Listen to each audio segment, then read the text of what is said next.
Hello दोस्तों, मैं विकास शाक्या एक बार फिर से आप सबका स्वागत करता हूं अपने चैनल पर। और आज सी प्रोग्रामिंग की सीरीज में हम देखेंगे कंडीशनल ऑपरेटर्स के बारे में। कंडीशनल ऑपरेटर्स क्या होते हैं?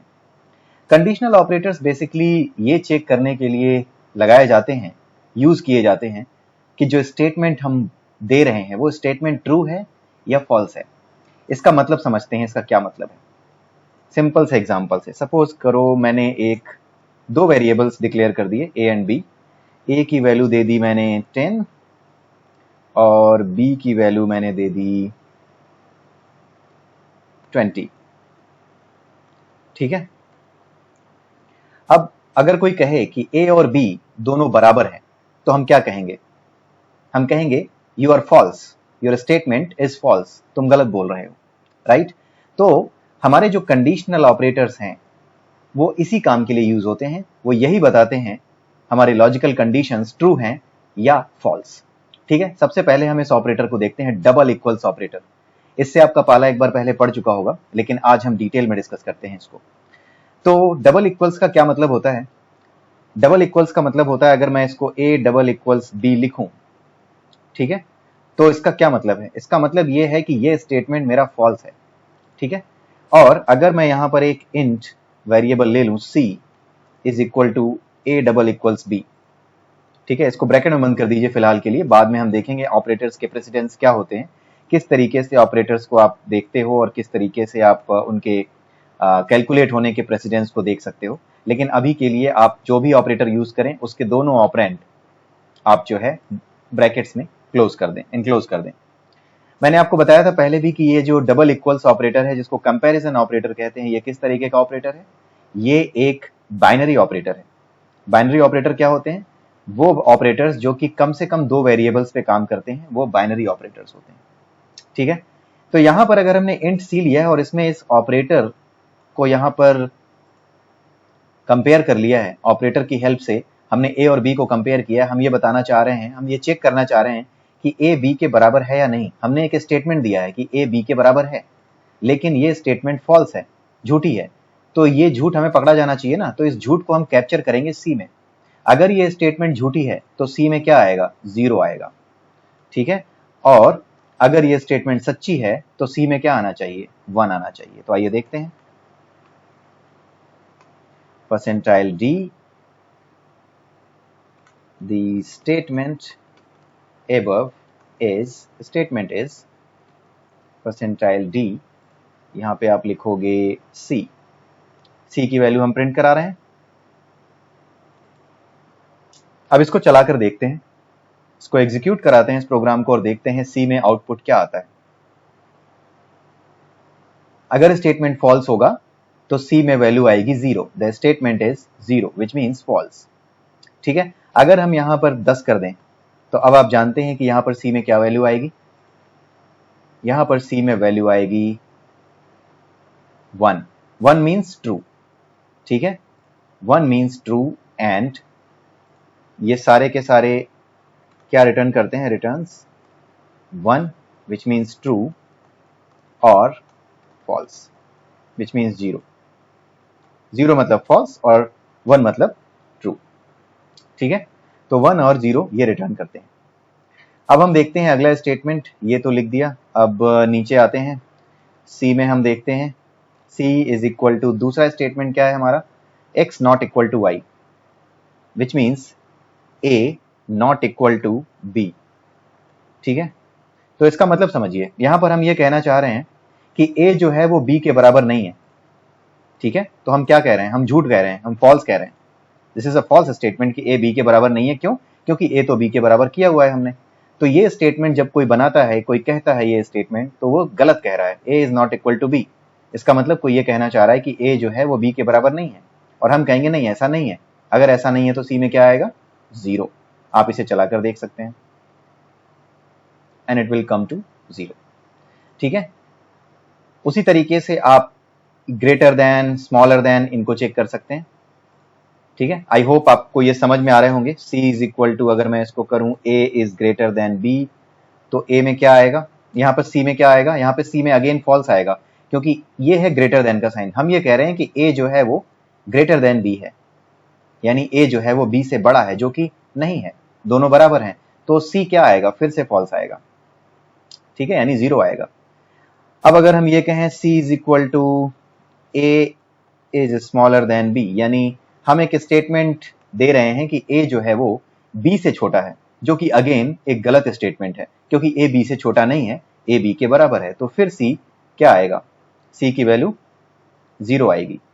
आप यहां पर ध्यान रखना कि मैं सी की वैल्यू को बार बार ओवरराइड करता जा रहा हूं, ये सी की वैल्यू यहां पे खत्म हो चुकी है, अगली सी की वैल्यू यहां पे नई असाइन हुई, फिर यहां पर जो लेटेस्ट वैल्यू है वही प्रिंट होगी, ठीक है। इसके आगे आते हैं, C is equal to A is greater than और इक्वल टू B। अब यहां पर आपको समझने की जरूरत है, यहां पर हम ये कहना चाह रहे हैं कि A B से बड़ा है या फिर उसके बराबर है, ठीक है, या तो A जो है वो B से बड़ा हो तब ये ट्रू रिटर्न करेगा, या फिर A B के बराबर हो तब ये ट्रू रिटर्न करेगा, ठीक है। और यहाँ पे क्या है, यहाँ पर A B के बराबर है, बड़ा तो नहीं है लेकिन बराबर का सिंबल भी लगा होने की वजह से ये क्या करेगा, ट्रू रिटर्न करेगा, क्योंकि A B के बराबर है। तो अगर आप C को प्रिंट कराएंगे यहाँ पर तो इट विल कम एज 1, ठीक है, विच मीन्स ट्रू, ठीक है। उसी तरीके से C is equal to A is smaller than B अगर हम करते हैं तो यहाँ पर फिर यही चीज आएगी, sorry A is smaller than B नहीं, A इज स्मॉलर देन और इक्वल टू B, ये रह रहा था, ठीक है। तो अब क्या आएगा, या तो A B से छोटा हो या A B के बराबर हो, दोनों में से कोई भी एक कंडीशन अगर ट्रू हो गई तो हमारा C क्या होगा, ट्रू होगा, अदरवाइज फॉल्स होगा। तो यहाँ पर क्या है, कंडीशन हमारी ट्रू होगी, क्यों, क्योंकि A B के बराबर है, और यहाँ पर दो कंडीशन एक साथ चेक की गई हैं कि या तो स्मॉलर हो या इक्वल टू हो, और इक्वल टू यहाँ पर मिल गया, तो यहाँ पर फिर से स्टेटमेंट जो है वो 1 हो गया, ठीक है। तो हमने ये 4 ऑपरेटर्स कवर कर लिए, 5-6 ऑपरेटर्स, यही मेन ऑपरेटर्स हैं, ठीक है। अब कई बार क्या होता है कि सपोज आप प्रोग्राम बना रहे हैं, ठीक है, आप एक ऐसा प्रोग्राम बना रहे हैं जहां पर आप ये कहना चाह रहे हो दो कंडीशंस को जहां कंबाइन करने की जरूरत है, ठीक है। जैसे कई बार होता है एग्जामिनेशंस होते हैं कई बार, और ऑनलाइन आप फॉर्म भरते हैं, तो उन ऑनलाइन एग्जामिनेशंस का फॉर्म जब आप भरते हैं तो उसमें कंडीशन होती है कि या तो आपकी एज 21 ईयर्स से ज्यादा होनी चाहिए और आपकी एज 40 साल से कम होनी चाहिए, यानी 21 ईयर्स से बड़ा या बराबर और 40 साल से छोटा या 40 साल की एज के बराबर, केवल वही बंदा इस एग्जामिनेशन में बैठ सकता है, ठीक है। तो इस केस में क्या करेंगे आप, ठीक है, कॉम्बिनेशन ऑफ ऑपरेटर्स का यूज करना पड़ेगा। इस कंडीशन में आपको क्या करना होगा, सपोज करो आपने इंट n एज ले लिया, ठीक है, यहां पर इंट n एज ले लिया और यहां पर एज की वैल्यू दे दी 23, ठीक है। हम ये चाहते हैं कि एज या तो 21 से बड़ी हो या तो नहीं, एज 21 से बड़ी या उसके बराबर हो और 40 साल से छोटी हो, 40 साल या उससे कम हो, ठीक है। तो अगर हम पहली कंडीशन देखें, सी को हम फिर यूज कर रहे हैं, इसी सी को जो ऊपर यूज कर रहे थे, ठीक है, तो सी को फिर से ओवरराइड कर देंगे। सी इज इक्वल टू हम यहां पर देते हैं n age is greater than और इक्वल टू 21, तो एक कंडीशन तो पूरी हो गई, लेकिन हमें दो कंडीशन चाहिए, एज की वैल्यू 21 ईयर्स के बराबर या उससे बड़ी, और साथ ही 40 ईयर्स के बराबर या उससे छोटी होनी चाहिए, ठीक है। तो दूसरी कंडीशन क्या है, n age should be smaller than और इक्वल टू 40, ठीक है। तो दो कंडीशंस होनी चाहिए, तो जहां पर दो कंडीशंस या दो से ज्यादा कंडीशंस भी हो सकती हैं, हो सकता है यहां पे ऐसा हो कि उसके मैट्रिकुलेशन में जो मार्क्स हैं वो 75% होने चाहिए, उससे नीचे नहीं होने चाहिए, 75% से ज्यादा होने चाहिए, ठीक है। तो वो कंडीशंस भी ऐड होती चली जाएंगी।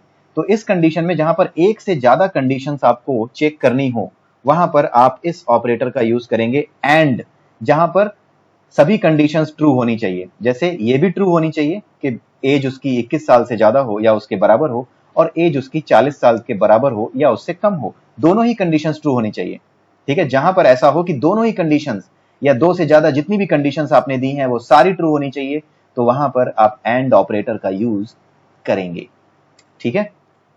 अब इसको पूरे को बंद कर दीजिए, ठीक है। यहां पर जो रीडेबिलिटी है उसको बढ़ाने के लिए मैं इसको ब्रैकेट्स में रख रहा हूं, ठीक है। तो अब आप इसको जरा रन करा कर देखिए, सी की वैल्यू आप समझ सकते हैं क्या आएगी, सी की वैल्यू आएगी ट्रू, क्यों? क्योंकि एज जो है वो 21 से ज्यादा तो है ही और 40 से छोटी भी है। सो सी की वैल्यू यहाँ पे क्या आ जाएगी? 1 आ जाएगी, यानी ट्रू। ठीक है, 1 मीन्स ट्रू। अब यहाँ पर मैं कर देता हूँ 20 ईयर्स, तो क्या आएगा? It will come as false. आप समझ सकते हो क्यों फॉल्स आएगा।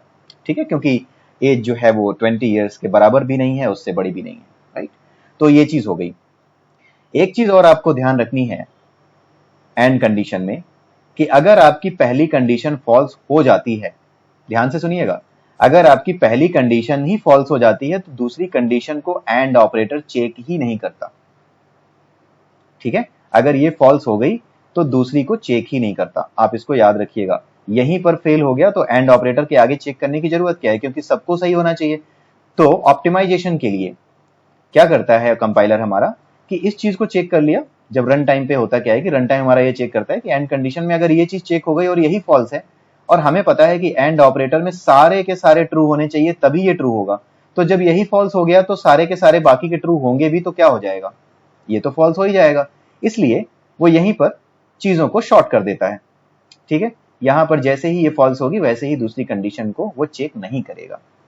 या फिर अगर इसमें ज्यादा कंडीशंस लगी हैं तो जिस कंडीशन पे वो फॉल्स मिलेगा उसके आगे की सारी कंडीशंस वो छोड़ देगा, वो सब कंडीशंस वो छोड़ देगा। ठीक है, इस तरीके से एंड ऑपरेटर काम करता है। इस चीज को आप ध्यान में रखिएगा। ठीक है, यहां पर मैं नोट डाल देता हूं, if any condition comes out to be false, then AND operator doesn't check for rest of the conditions। ठीक है, बाकी की कंडीशंस को ये चेक ही नहीं करेगा। अब हम आगे आते हैं और ऑपरेटर। एक एंड ऑपरेटर है, उसी तरीके से एक और ऑपरेटर होता है। ठीक है, अब सपोज करिए कि कोई एक कंपटीशन होने वाला है स्कूल में, जिसमें या तो क्लास 5 का बंदा भाग ले सकता है, बच्चा भाग ले सकता है, या फिर क्लास 6 का बच्चा भाग ले सकता है, या फिर क्लास 7 का। ठीक है, क्लास 5 और क्लास 6, या तो क्लास 5 का हो, या फिर क्लास 6 का हो, या फिर क्लास 7 का हो, किसी भी क्लास का हो, केवल वही भाग ले सकता है। तो जहां पर और कंडीशन आए, जहां पर और लगाया जाए, इन केस ऑफ और कंडीशन, जैसे या तो बच्चा का क्लास 5 का है तो हमें ये चेक करना ही नहीं है कि ये 7 6 का भी होना चाहिए। क्यों? क्योंकि एक बच्चा या तो क्लास 5 का होगा, या 6 का होगा, या 7 का होगा एक बार में। ठीक है, तो जहां पर कोई एक कंडीशन ट्रू चेक करनी हो हमारे लिए, सारी कंडीशन हमारे लिए मायने न रखती हो, तो वहां पर हम और कंडीशन यूज करते हैं, और ऑपरेटर यूज करते हैं। तो और ऑपरेटर कैसा होता है? जैसे एंड ऑपरेटर ऐसे था, और ऑपरेटर आपका ये डबल पाइप साइन जो आप यूज करते हो, ये वाला। ठीक है, तो हम देखते हैं, यहां पर देखते हैं, सी में वैल्यू डालते हैं। सी इज इक्वल टू यहां पर एन क्लास डबल इक्वल्स 5 और एन क्लास डबल इक्वल्स 6 और एन क्लास डबल इक्वल्स 7। ठीक है, तो ये हमने लिखा यहां पर। अब आप देखिए यहां पर 5 है, तो जैसे ही यहां पर ये चेक करेगा n class is equal to 5, तो यहीं पर इसको ट्रू मिल जाएगा। डबल इक्वल्स क्या चेक करता है? वैल्यू बराबर है या नहीं है। तो यहां पर पहली कंडीशन इसको ट्रू मिल जाएगी। आप ये याद रखिएगा, जैसे एंड कंडीशन में अगर पहली कंडीशन फॉल्स होती थी तो दूसरी कंडीशन चेक नहीं होती थी, लेकिन यहां पर आप याद रखिएगा कि ये और कंडीशन है। अगर ये पहली कंडीशन फॉल्स हो जाती है तो दूसरी कंडीशन चेक होगी, और दूसरी कंडीशन भी फॉल्स हो जाती है तो तीसरी कंडीशन चेक होगी। लेकिन अगर कोई भी कंडीशन या तो पहली या दूसरी कहीं पर भी ट्रू हो जाती है तो अगली कंडीशंस चेक नहीं होंगी, यानी ये एंड ऑपरेटर का जस्ट उल्टा है। ठीक है, आइए देखते हैं इसको। सी की वैल्यू प्रिंट कराते हैं, यहां पर हम इसको 6 देते हैं।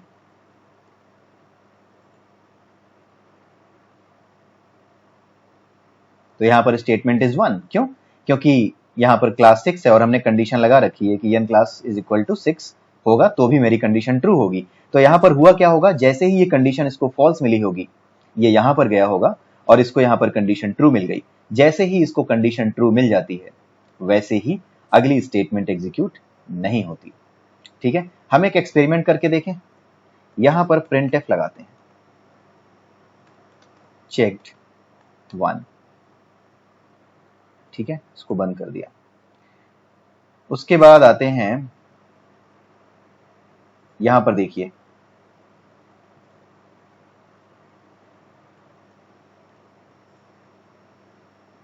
नहीं, ये नहीं कर सकते आप।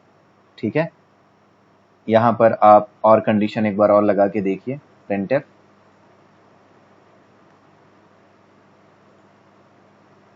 No you can do this.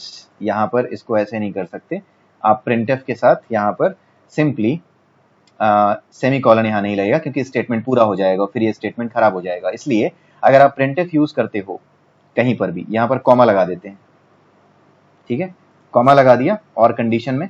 आप ये याद रखिएगा, और कंडीशन के साथ कॉमा लगा करके दूसरी printf स्टेटमेंट लिखी जा सकती है। आगे चल के हम printf स्टेटमेंट के बारे में और पढ़ेंगे। अभी आप केवल एंजॉय कीजिए ये नई नई चीजें जो आपको देखने को मिल रही हैं। ठीक है, इसके आगे हम एक लगा देते हैं printf, इसमें लिख देते हैं चेक्ड 2। ठीक है, और इसके आगे फिर कॉमा लगा करके लिख देते हैं printf चेक्ड 3। ठीक है, इसको हमने यहां बंद कर दिया। अब ये पूरा स्टेटमेंट हमारा क्लोज हो गया। तो मैं बेसिकली आपको दिखाना क्या चाह रहा हूं कि अगर ये पहला स्टेटमेंट एग्जीक्यूट होगा, ठीक है, तो आपका ये कॉमा के बाद जो कुछ लिखा है वो भी एग्जीक्यूट होगा। और अगर दूसरा स्टेटमेंट एग्जीक्यूट हो गया और ये ट्रू हो गया, तो इसके ट्रू होने के बाद ये भी एग्जीक्यूट होगा, लेकिन आपको ये थर्ड स्टेटमेंट एग्जीक्यूट होता हुआ नहीं दिखेगा, यानी चेक्ड 3 आपको प्रिंट होता हुआ नहीं दिखेगा। ठीक है, सो आइए देखते हैं इसको चला करके कैसा लगता है ये।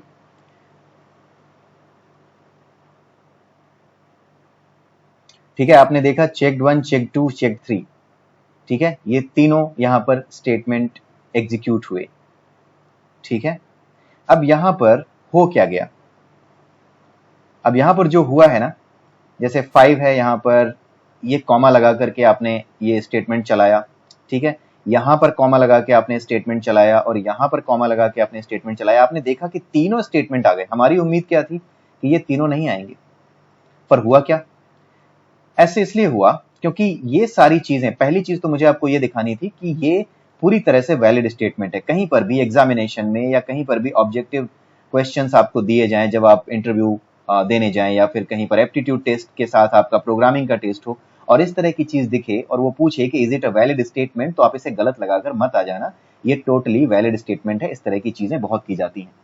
ठीक है, बाकी बची ये बात कि कॉमा लगा करके हमने ये किया हुआ है, तो कॉमा लगाने के बाद जो कुछ लिखा है उसका कोई कंडीशन से लेना देना नहीं है, वो हमेशा एग्जीक्यूट होगा क्योंकि कॉमा भी एक तरह का ऑपरेटर है। ठीक है, इसलिए ये चीज नहीं चल रही।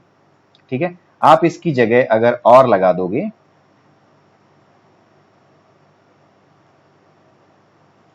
ठीक है, और लगाने के बाद आप इनको अलग अलग बंद कर दोगे। ठीक है, दो और कंडीशंस एक साथ बंद कर दी। ध्यान से देखिएगा इसको, ये और कंडीशंस मैंने n क्लास 6 वाले के साथ एक और कंडीशन और लगा दी यहाँ पे printf वाली।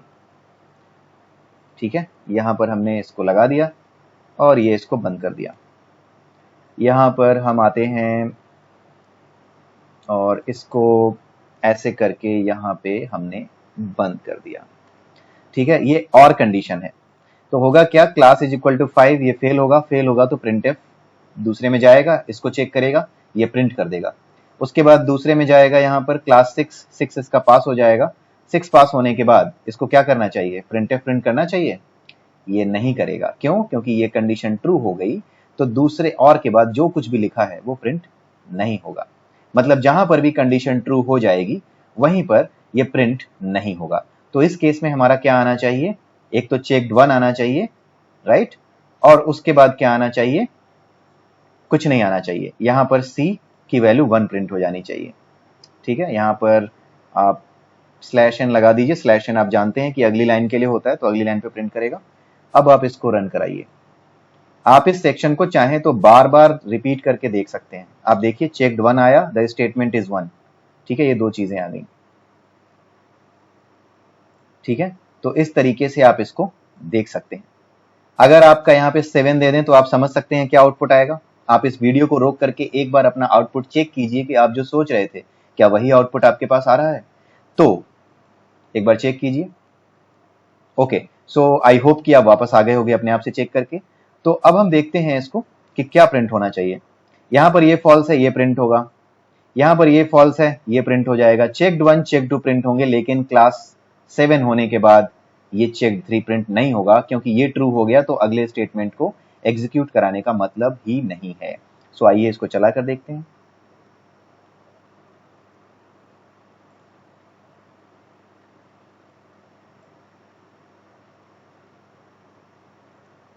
ओके, यहां पर इसने क्या किया है, चेक्ड 1 आया यहां पर। ठीक है, उसके बाद ये सिंस फॉल्स हो गया था, यहां पर भी फॉल्स हो गया, तो दूसरे कंडीशन को इसने यहां पर ओवरऑल कंडीशन जो हो गई। ठीक है, ओवरऑल कंडीशंस के केस में इसने इसको प्रिंट नहीं किया है। इसी वजह से क्या है कि ये यहां पर फाइनली आता है और इस कंडीशन को, ये तो उसको बाय डिफॉल्ट प्रिंट करना ही नहीं है, इसलिए इसने क्लास इज इक्वल टू 7 इसको चेक किया, ये ट्रू हो गया तो इसने अंत में ट्रू रिटर्न करा दिया।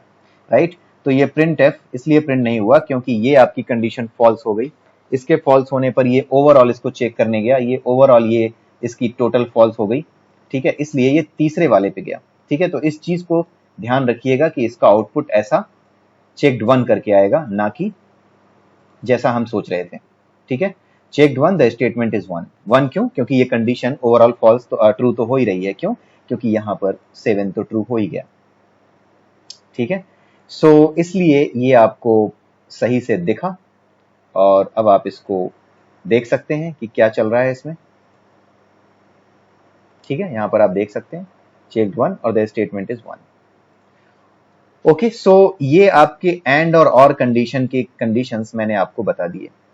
ठीक है, अगले वीडियो में हम कुछ नई चीजें और देखेंगे इन कंडीशनल ऑपरेटर्स को लेकर के। उसके बाद हम इफ कंडीशन कैसे यूज करते हैं, कैसे अपने लॉजिक लिखते हैं, और उसके बाद स्विच स्टेटमेंट्स जो कि लॉजिकल कंडीशंस को चेक करने के लिए और उसके बेसिस पे डिसीजन लेने के लिए लिखे जाते हैं, वो हम अगले वीडियोस में, अगली 2 वीडियोस में देखेंगे। और अगली 2 वीडियोस में हमारा जो कंडीशनल स्टेटमेंट वाला पोर्शन है वो खत्म हो जाएगा।